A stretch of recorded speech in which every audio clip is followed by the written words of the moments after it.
শুভকামনা। অমরাবতী সাহিত্য পত্রিকা এপ্রিল 2026-এ আমার 3টা কবিতা ছাপানো হয়েছে। এখান থেকে আমি একটা কবিতা পাঠ করছি।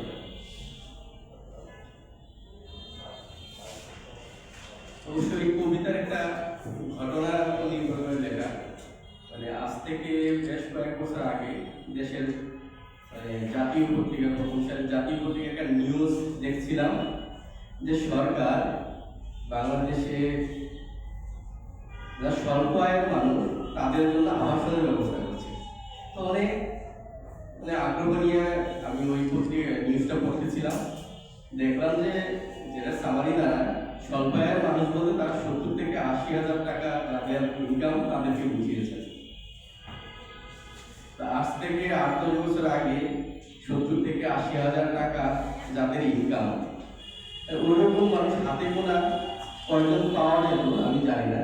তো ওই কথাটাই আমার যদি মনে পড়লো, সেটা নির্ভর করে মানে সেই উপযোগ্যতা থেকে আমি সেই কবিতাটা লিখেছি, আমি তো পাঠ করছি।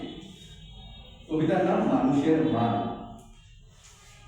যেদিন শিরারা টান টান কইরা গলাটা উঁচা করে সাহেবটা কইলাম, সাহেব গরিবরেও মানুষ ভাবতে শিখে। সাহেব কইল, তোরা কি মানুষ?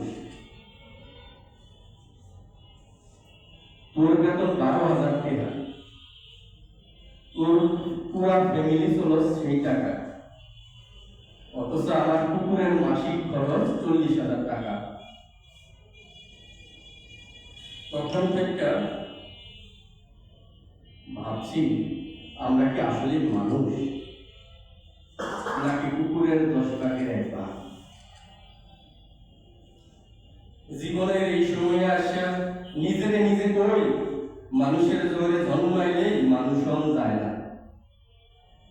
মানুষ হইতে হইলে মান আর হোশ না থাকলেও চলে। টিয়া পয়সা কিছু লাগে, টিয়া পয়সায় অমানুষে মানুষ কইরা তোলে।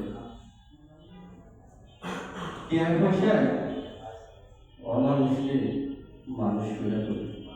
ধন্যবাদ।